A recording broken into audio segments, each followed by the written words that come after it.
Assalamualaikum warahmatullahi wabarakatuh. Kami dari kelompok satu akan sedikit bercerita terkait pengelolaan perkotaan dalam aspek penyediaan fasilitas publik. Dalam hal ini kami mengambil topik terkait sarana olahraga publik dengan studi kasus di Sentra Pembinaan Olahraga Terpadu Jawa Barat atau Sport Jabar, Arca Mani, Kota Bandung. Berikut adalah anggota kelompok kami, yaitu yang pertama ada Salma Triwahyuni, saya sendiri Rafli Kusuma Mulya, Salsabila Khairunisa, Yogi Manik, dan Fandi Agung Gumelar. Untuk outline pembahasan ada dibagi tiga, yaitu pertama latar belakang pembangunan, serta peraturan perundangan fasilitas publik terkait.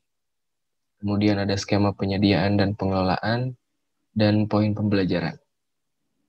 Yang pertama adalah latar belakang pembangunan dan peraturan perundangan fasilitas umum terkait, yakni sarana olahraga yang akan saya bawakan.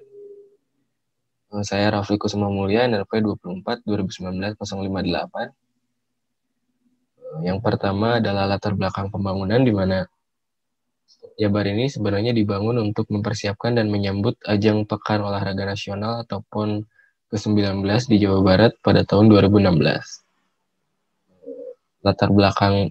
Dengan latar belakang tersebut, Sport Jabar ini juga diharapkan mampu untuk meningkatkan kemajuan masyarakat dalam segala bidang, termasuk menjadi mewujudkan sebagai provinsi Jawa Barat, di mana mereka ingin menjadi provinsi paling maju di Indonesia saat itu, terutama dalam dan begitu pula dengan olahraga dan kepemudaan yang memiliki peran sangat penting di sini. Selain itu juga mengingat dan mempertimbangkan rencana strategis Jawa Barat dalam bidang olahraga dan kepemudaan pada periode 2013 hingga 2018,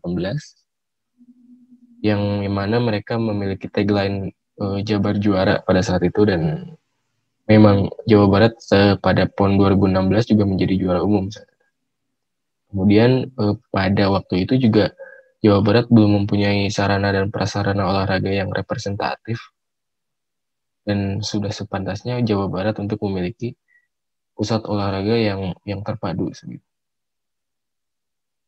Berikut ada peraturan perundangan terkait fasilitas publik yang berhubungan dengan olahraga. Ada Undang-Undang Nomor 3 Tahun 2005 tentang Sistem Keolahragaan Nasional.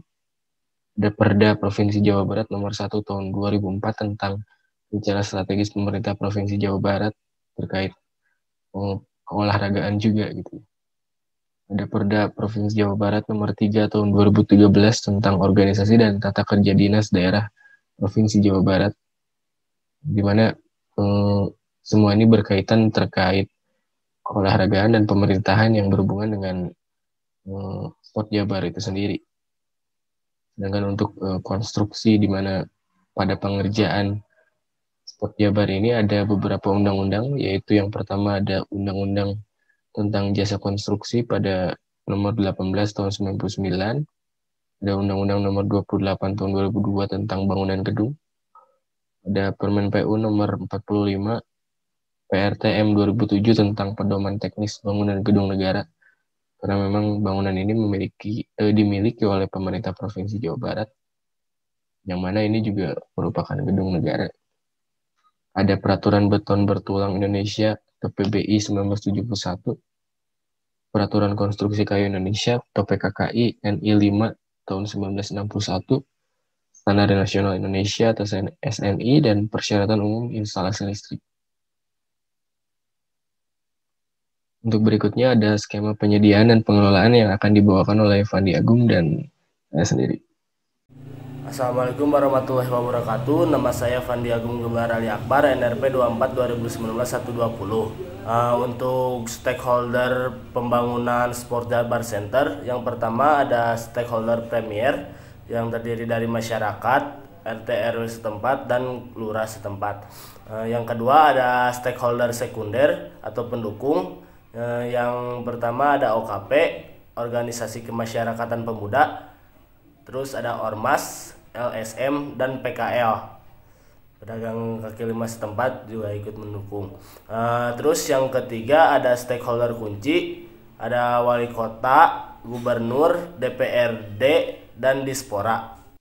Untuk sumber pembiayaan, Sport Jabar Arca Manik ini bersumber dari dana anggaran tahun jamak atau multi-years dari APBD Provinsi Jawa Barat dengan nilai total sebesar 175 miliar rupiah, di mana pada proses pembangunan ini dilepas kepada 2 tender, yaitu PT Aulia Multisarana pada tahun 2019, di mana mereka memenangkan tender development site saat itu, dan lelang kedua untuk konstruksi lanjutan pembangunannya kepada PT Wahana Cipta Bangun Wisma di tahun 2016.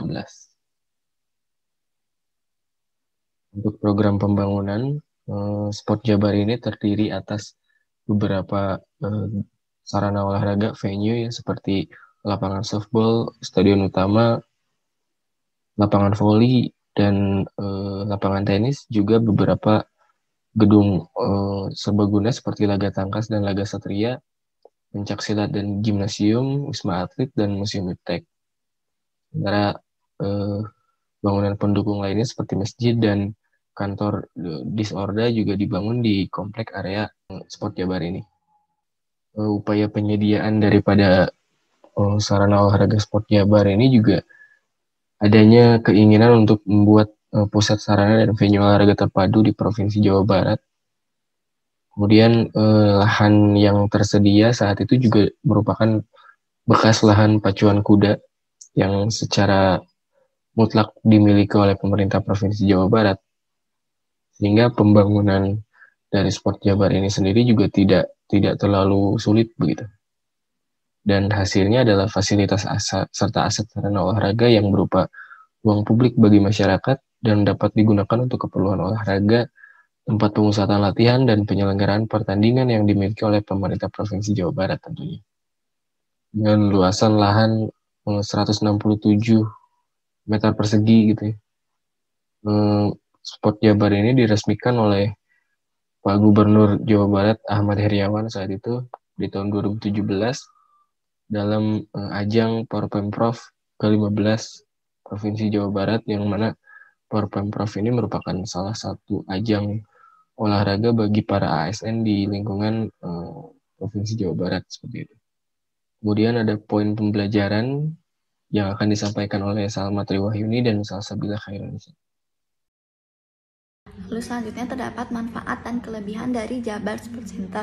Yang pertama itu manfaatnya sebagai fasilitas olahraga bagi umum ataupun masyarakat yang memadai. Jabar Sport Center fasilitas olahraganya sudah cukup lengkap, seperti adanya trek lari dan juga ada tempat buat latihan olahraga. Di sana terdapat lapangan sepak bola yang lumayan cukup luas dan juga terdapat fasilitas olahraga lainnya, sehingga yang berolahraga di situ bisa memanfaatkan fasilitas-fasilitas yang ada. Lalu selanjutnya sebagai tempat pelaksanaannya pertandingan olahraga, Jabar Sport Center pernah dijadikan tempat untuk pekan olahraga nasional dan juga tempat diadakannya acara-acara besar, seperti waktu itu pernah tes CPNS. Lalu selanjutnya kelebihan dari Jabar Sport Center itu yang pertama, lokasinya cukup strategis sehingga mudah untuk diakses. Lalu yang kedua, area olahraga indoor ataupun outdoor-nya cukup luas sehingga dapat memanfaatkan dengan baik tempat-tempat di situ untuk berolahraga. Jadi tidak akan terhalangi oleh apapun. Lalu yang ketiga, area parkir cukup luas. Jadi yang berolahraga di situ tidak akan terganggu oleh kendaraan-kendaraan yang parkir. Jadi area parkir di sana itu luas dan emang teratur.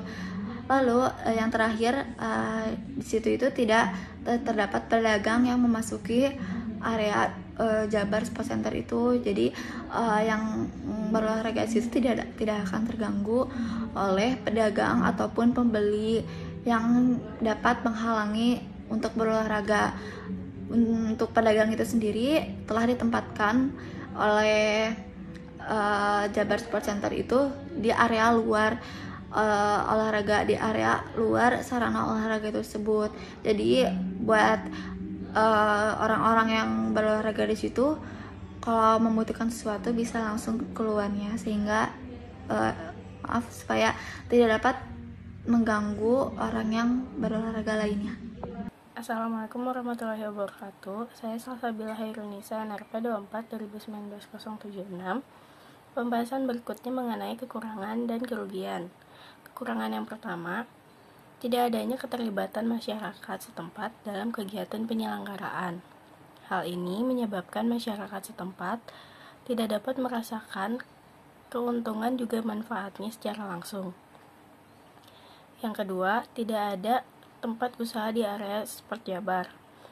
Hal ini menyebabkan masyarakat setempat memilih pinggiran jalan sekitar Sport Jabar untuk membuka usaha mereka dan mengganggu lalu lintas setempat. Selanjutnya kerugian.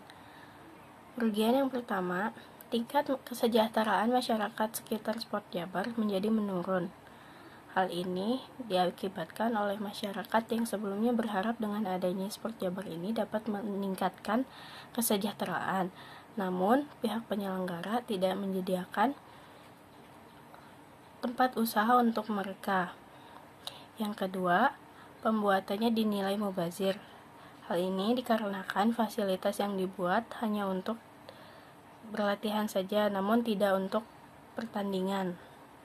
Ini adalah beberapa sumber dan rujukan terkait paparannya ini yang kami ambil. Dan itu saja mungkin yang dapat kami sampaikan. Assalamualaikum warahmatullahi wabarakatuh.